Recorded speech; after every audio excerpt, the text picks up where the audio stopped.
세계 민담 이야기 터키편. 터키에는 유럽처럼 계급 제도가 없습니다. 이야기나 비유, 무의식, 그리고 초자연의 다름으로써 현실을 다른 차원에서 파악하게 하고 우리의 어려운 일들을 아프지 않게 극복하도록 해줍니다. 제목, 이와 벼룩. 옛날에 이런 일이 있었습니다. 아니, 없었던 일인지도 모릅니다. 옛날에 여자 이와 남자 벼룩이 살았습니다. 그들은 서로 친해져서 여기저기 함께 놀러 다녔습니다. 그리고 마침내 결혼하였습니다. 얼마가 지난 뒤 눈이 많이 내려서 굴뚝의 입구가 막혀버렸습니다. 그래서 벼룩은 굴뚝을 청소하려고 지붕에 올라갔습니다. 하지만 그만 미끄러져서 눈에 빠져 죽고 말았습니다. 그는 몹시 슬퍼서 머리칼을 쥐어 뜯었습니다. 그때 지나가던 까마귀가 그것을 보고 물었습니다. 이 부인, 무슨 일이길래 그렇게 머리칼을 쥐어 뜯고 있나요? 벼룩 남편 같은 좋은 양반이 돌아가셨으니 내가 머리칼 좀 쥐어 뜯기로서니 대단한 일이겠습니까? 아, 그렇다면 저도 깃털을 떨어뜨려야겠군요. 하고 까마귀는 자기의 깃털을 모두 떨어뜨려 버린 후 계속 날아가다가 포플러 나무를 만났습니다. 포플러는 까마귀씨, 당신의 깃털은 대체 어디로 갔습니까? 벼룩 남편 같은 좋은 사람이 죽어서 그 아내인 이 부인이 머리칼을 쥐어 뜯는데 제가 깃털을 버린 것이 대단한 일이겠습니까? 그렇다면 저도 잎사귀를 모두 떨어뜨려야 되겠군요. 하고서 포플러는 자기의 잎사귀를 흔들어서 모두 떨어뜨렸습니다. 그때 늑대가 와서 나무를 보고 깜짝 놀랐습니다. 아니, 저는 종종 여기를 지나갑니다만 대체 당신의 잎사귀는 어디로 갔나요? 벼룩 남편 같은 좋은 사람이 죽어서 그 부인이 머리칼을 쥐어뜯고 까마귀가 깃털을 버렸는데 제가 잎사귀 좀 떨어뜨렸다고 해서 대단한 일이겠습니까? 그렇다면 저도 제 가죽을 벗어야겠군요. 늑대는 자기의 가죽을 벗어버렸습니다. 그런 후 물을 마시러 샘으로 가자 샘이 깜짝 놀라 말했습니다. 당신은 종종 물을 마시러 나에게 오곤 했습니다.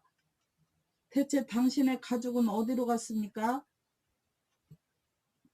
벼룩 남편 같은 좋은 사람이 죽어서 이 부인이 머리칼을 쥐어뜯고 까마귀가 깃털을 버리고 포플러가 잎사귀를 떨어뜨렸는데 제가 가죽을 벗었다고 해서 그게 무슨 대단한 일이겠습니까? 그렇다면 저도 말라버려야겠군요. 이렇게 말한 샘은 땅속으로 스며들었습니다. 그때 어머니의 심부름으로 물을 기르러 온 소녀가 말라버린 샘을 보고 놀라서 중얼거렸습니다. 이곳에는 항상 물이 있었는데 대체 어찌 된 일일까? 이 말을 듣고 샘이 벼룩 남편 같은 좋은 사람이 죽어서 이 부인이 머리칼을 쥐어뜯고 까마귀가 깃털을 버리고 포플러가 잎사귀를 떨어뜨리고 늑대가 가죽을 벗었는데 이렇게 말라붙은 것이 대단한 일이겠습니까? 오, 그렇다면 나도 물동이를 깨트려야겠군요. 소녀도 물동이를 깨뜨렸습니다. 소녀가 어머니에게 갔을 때 어머니는 소녀가 물동이를 깨뜨린 것을 보고서 어디에 갔다가 이제 오느냐? 그리고 동이는 왜 깨뜨렸느냐? 벼룩 남편 같은 좋은 사람이 죽어서 이 부인이 머리칼을 쥐어뜯고 까마귀가 깃털을 버리고 포플러가 잎사귀를 떨어뜨리고 늑대가 가죽을 벗고 샘이 말라붙는데 제가 물동이를 깨뜨린 것이 뭐 대단한 일이겠어요? 오, 그렇다면 나도 가슴을 잘라내야 되겠구나. 이렇게 말하고 어머니는 가슴을 잘랐습니다. 그리고 집에 갔습니다. 저녁이 되자 아버지가 집으로 돌아왔습니다. 아내의 가슴이 없어진 것을 본 그는 어안이 벙벙해져서 물어보았습니다. 여보, 왜 가슴이 없는 거요? 가슴을 잘라내다니 대체 무슨 일이 있었던 거요? 아내가 대답했습니다. 벼룩 남편 같은 좋은 사람이 죽어서 이 부인이 머리카락을 쥐어뜯고 까마귀가 깃털을 다 뽑아버리고 늑대가 가죽을 벗어버리고 샘이 말라붙어 버리고 딸아이가 물동이를 깨뜨렸는데 제가 가슴을 잘라낸 것이 뭐 그리 대단한 일이겠어요? 이 말을 들은 남편은 아, 그렇다면 나도 심정을 도려내겠군 하고 말하면서 칼을 들어 가슴에서 살을 도려내 버렸습니다. 마침내 두 사람 다 그 자리에서 죽고 말았습니다. 남편도 아내도 말입니다.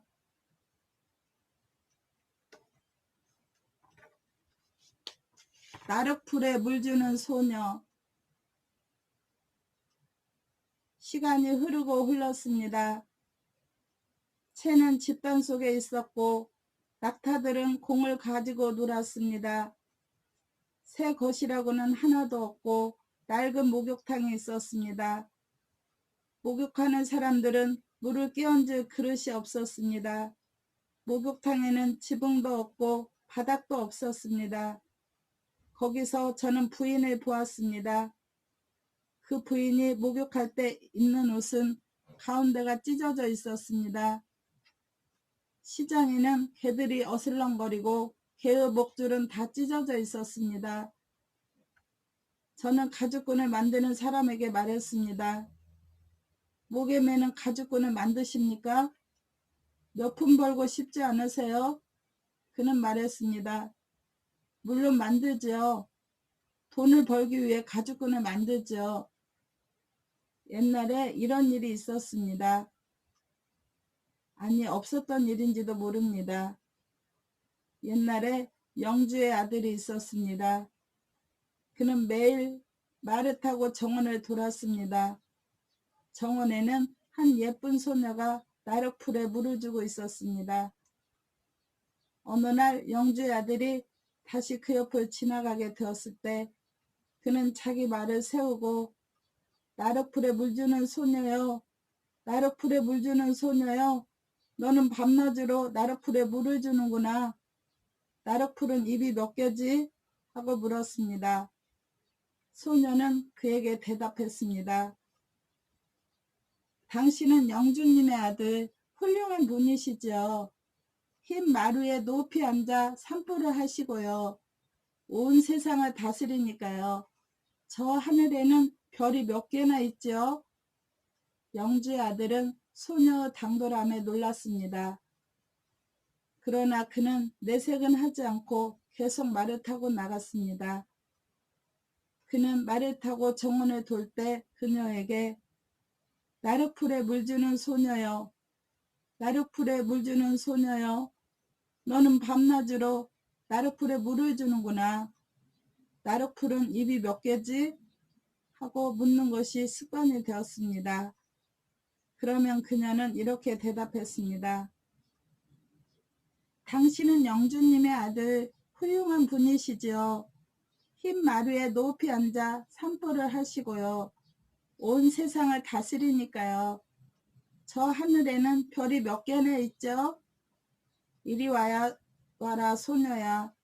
영주의 아들이 말했습니다. 내가 너에게 주려고 사온 것을 보렴. 소녀는 팔을 뻗듯이 그가 사온 간장을 받기 위해 그에게로 다가갔습니다. 영주의 아들은 말에서 몸을 구부려 소녀에게 입을 맞췄습니다. 나륵풀에 물을 주는 소녀는 간장을 받고 영주 아들의 얼굴을 한 대 때렸습니다. 영주 아들은 하, 간장을 주니까 입을 맞추게 해주는군 하고 놀려댔습니다. 하, 간장을 주고 한 대 맞으셨군요 하고 소녀가 대답했습니다. 이제 영주 아들은 소녀여, 너는 나를 오랫동안 보지 못할 것이다. 나는 랩이라는 곳으로 떠난다. 라고 말했습니다. 잘 다녀오세요. 저의 영주님. 몸 건강히 돌아오세요. 나룻불에 물주는 소녀는 영주 아들에게 마음이 끌렸습니다. 그리하여 그녀는 그를 사랑하기 시작했습니다. 그녀는 서둘러 집으로 돌아갔습니다. 남자 옷을 꺼내 입고 머리를 묶었습니다. 영주 아들이 오기 전에 그녀는 랩이라는 곳에 이르렀습니다. 그녀는 천막을 치고 그 앞에 앉았습니다.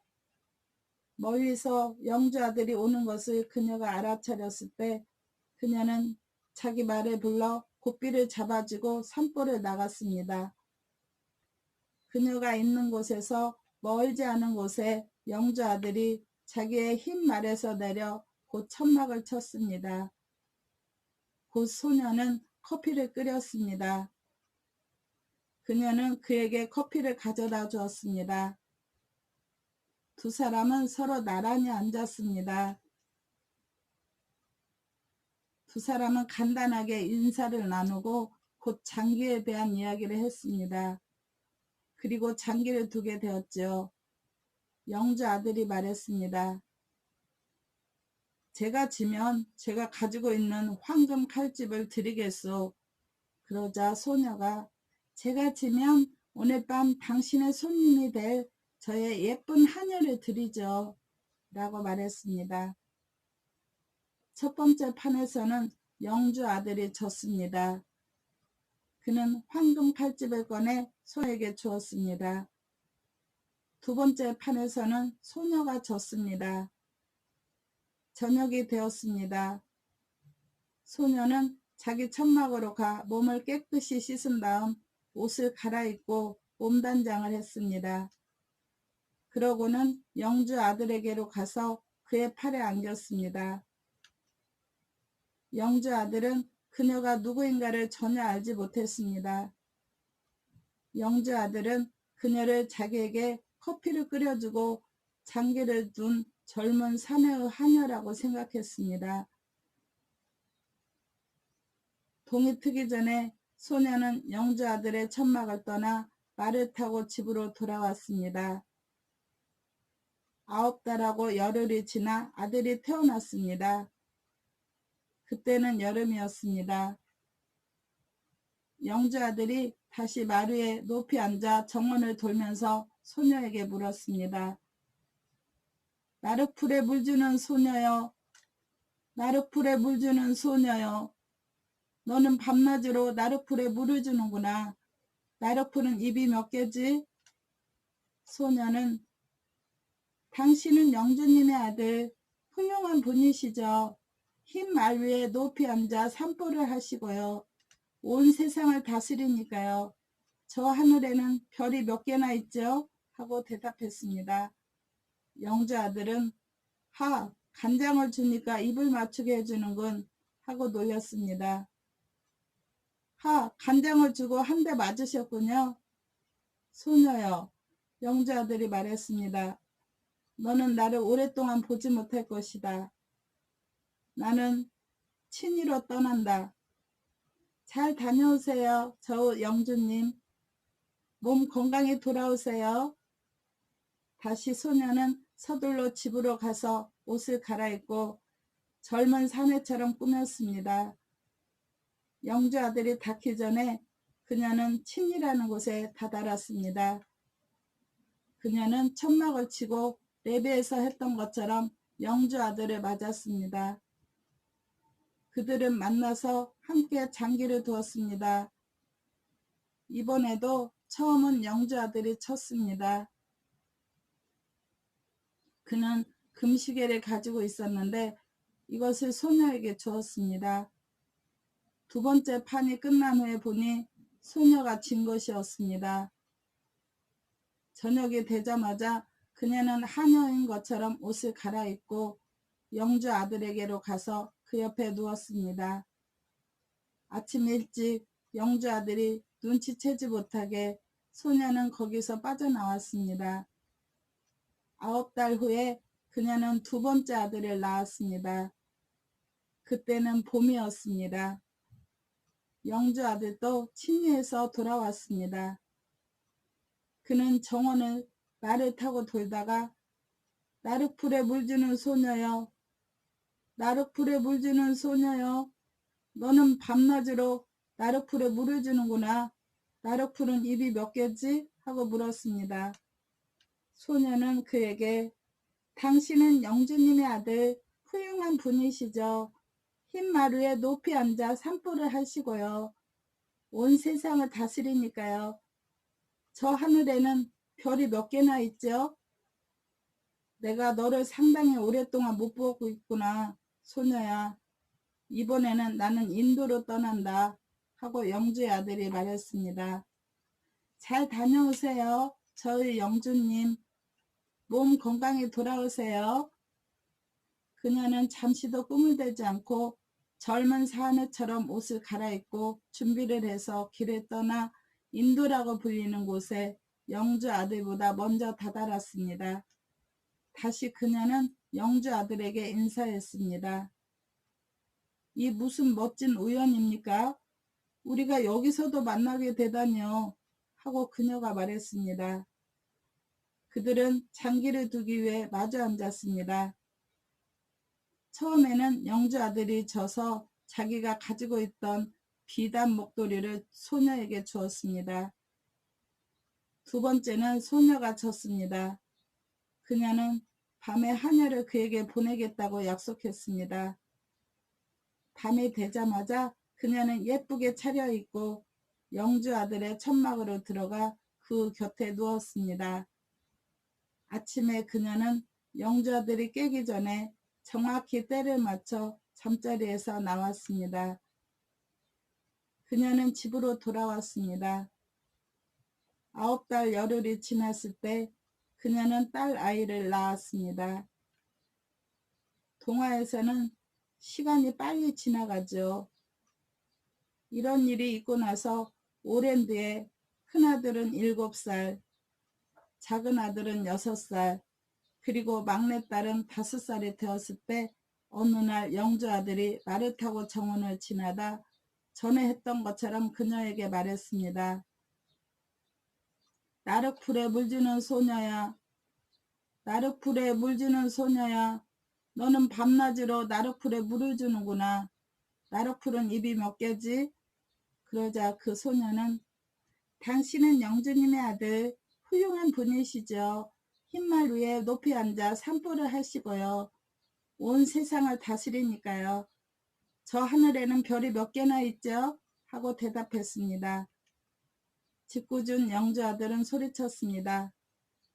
하, 간장을 주니까 입술을 맞추게 해주는군. 소녀는 하, 간장을 주고 한 대 맞으셨군요. 라고 대꾸했습니다.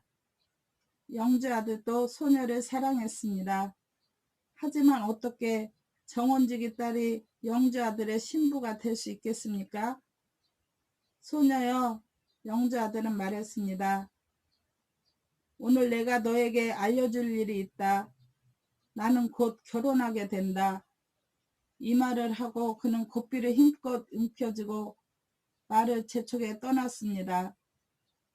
우물거리지 않고 소녀는 일을 시작했습니다.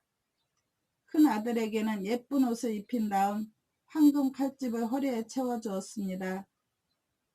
그리고 둘째 아들에게는 잔칫날 입는 옷을 입히고 가슴에 금시계를 걸어주었습니다.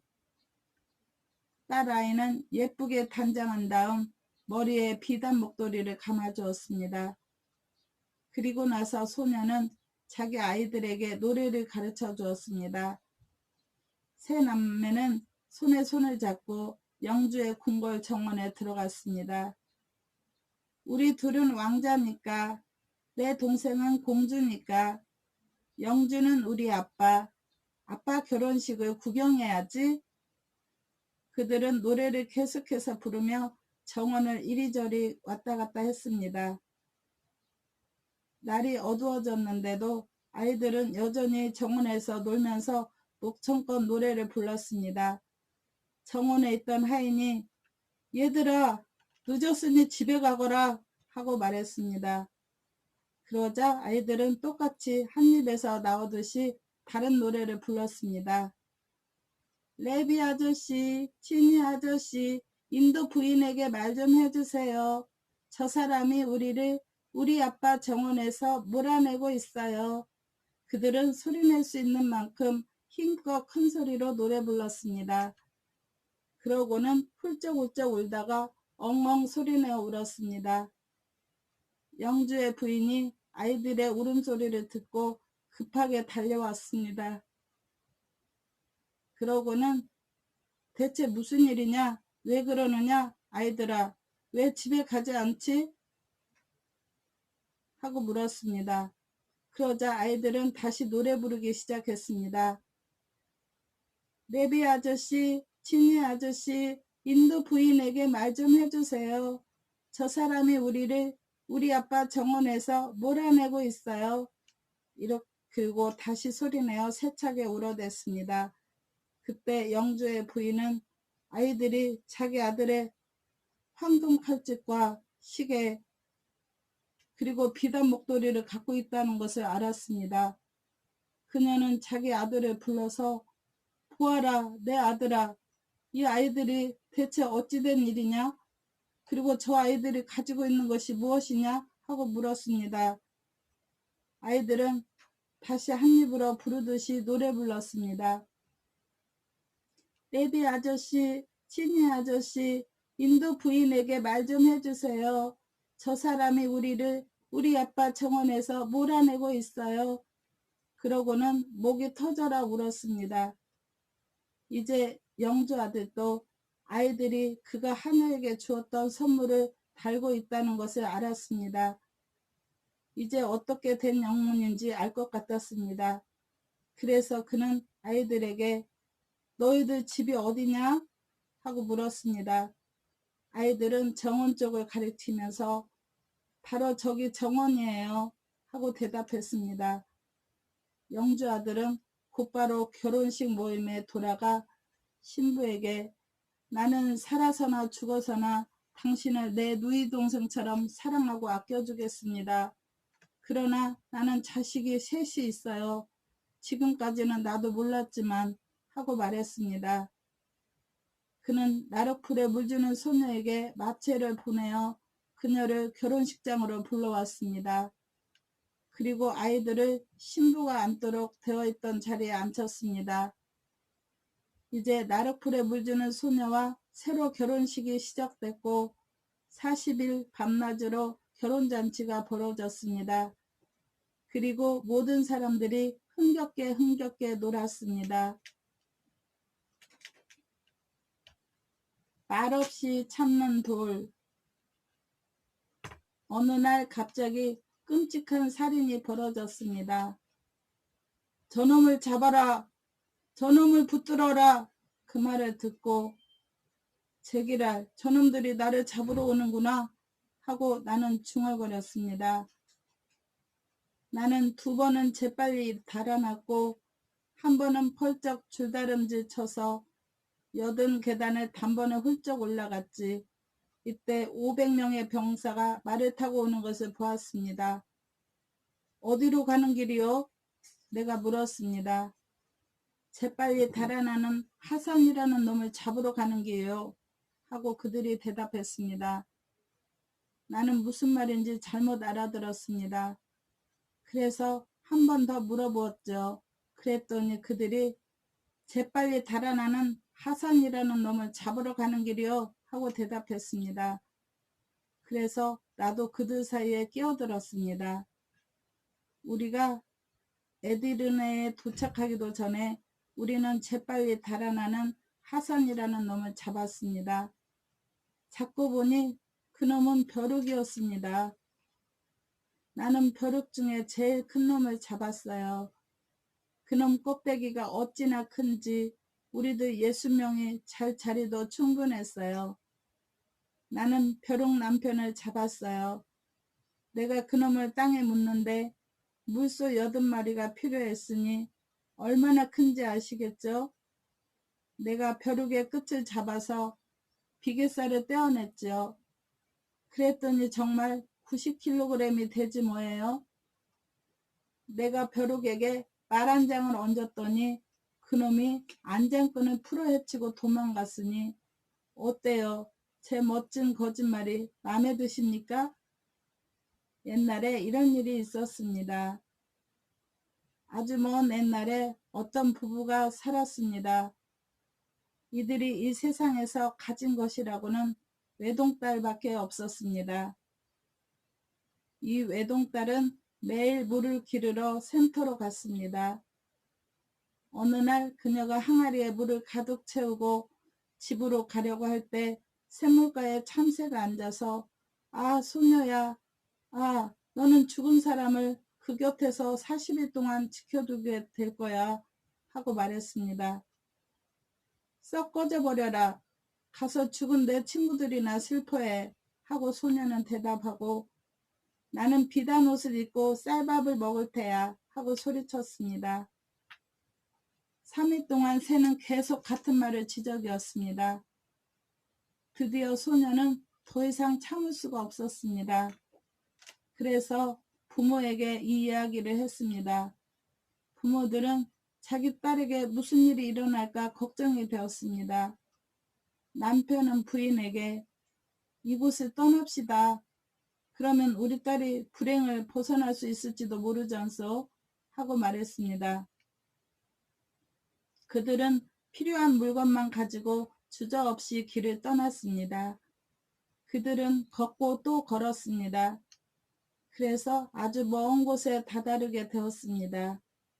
그때 그들은 외딴 곳 멀리에 있는 집 한 채를 보았습니다.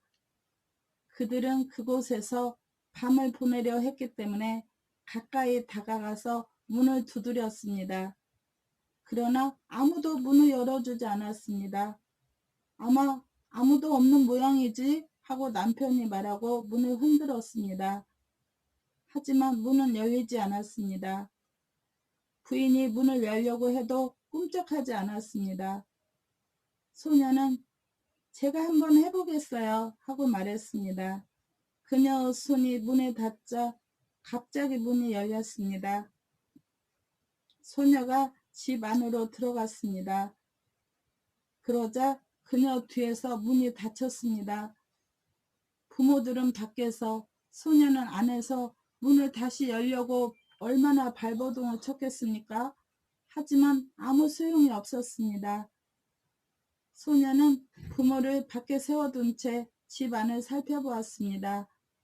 그녀는 계단을 올라가 방에 들어갔습니다. 거기서 그녀는 바닥에 있는 이불을 보았습니다. 그 위에 죽은 사람이 누워 있었습니다. 방은 아주 잘 꾸며져 있었습니다. 죽은 사람이 누워있는 자리 옆에는 세숫대야와 주전자가 놓여 있었습니다. 다른 방들도 꼭 필요한 것들로 꾸며져 있었습니다.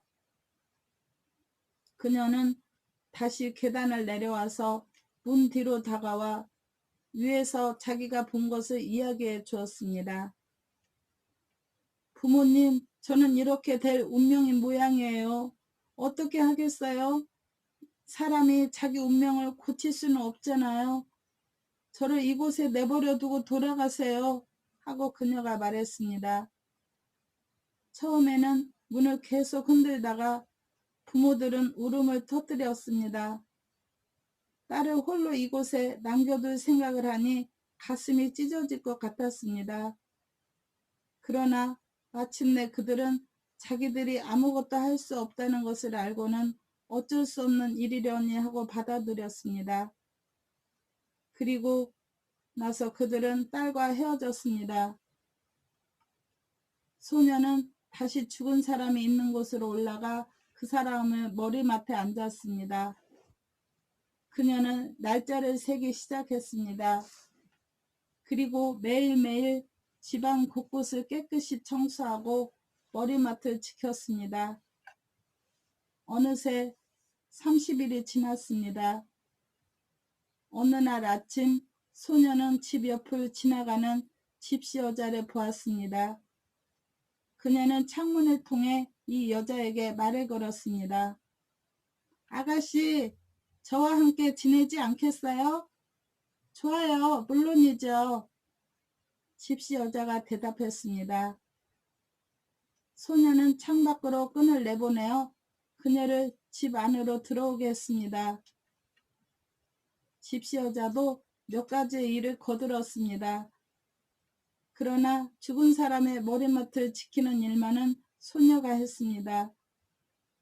이제 39일이 지났습니다. 소녀는 단 하룻밤도 잔 적이 없었습니다. 그래서 그녀는 집시 여자에게 이리 와서 여기 이분 옆에 앉아 있어요. 저는 잠깐 쉴게요. 하고 말했습니다. 좋아요. 집시 여자가 대답하고 죽은 사람의 머리맡에 앉았습니다. 소녀는 누워서 잠깐만 자고 곧 깨야지 하고 생각했습니다. 그러나 그녀는 깊은 잠에 빠졌습니다. 그녀는 자게 내버려 둡시다. 이제 40일째가 되었습니다. 죽은 사람이 이불에서 일어났습니다. 그는 자기의 머리맡을 지키고 있는 집시 여자의 손목을 꼭 잡고 40일 동안 나를 지켜준 게 당신입니까? 하고 물었습니다. 그러나 집시 여자는 예, 접니다. 하고 대답했습니다. 이것이 하느님의 뜻이라면 저와 결혼합시다. 예, 당신과 결혼하겠어요. 라고 집시 여자가 대답했습니다. 젊은 사내는 집시 여자를 아내로 맞아들였습니다.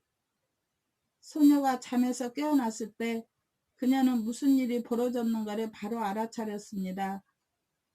이제는 집시 여자가 집주인이 되고 소녀는 하녀가 되어야만 했습니다. 어느 날 이 남자는 자기 아내와 하녀에게 내가 내일 도시로 가는데 무엇을 사다 줄까? 하고 물었습니다. 저는 진주와 금, 장신구, 그리고 둥글고 납작한 빵을 사다 주세요. 하고 집시 여자가 말했습니다. 하녀가 된 소녀도 인형과 참는 돌, 그리고 검은 손잡이가 달린 칼을 사다 주세요. 하고 말했습니다. 남자는 도시로 가서 집시 여자가 자기에게 부탁한 것을 샀습니다. 그리고 그가 소녀가 부탁한 것을 샀을 때 가게 주인은 당신이 물건을 사다 주는 이 여자들이 그걸 가지고 무엇을 하는지 잘 살펴보세요. 하고 말했습니다. 남자는 선물을 가지고 집으로 돌아왔습니다. 그리고 자기가 가져온 것을 먼저 집시 여자에게 주었습니다.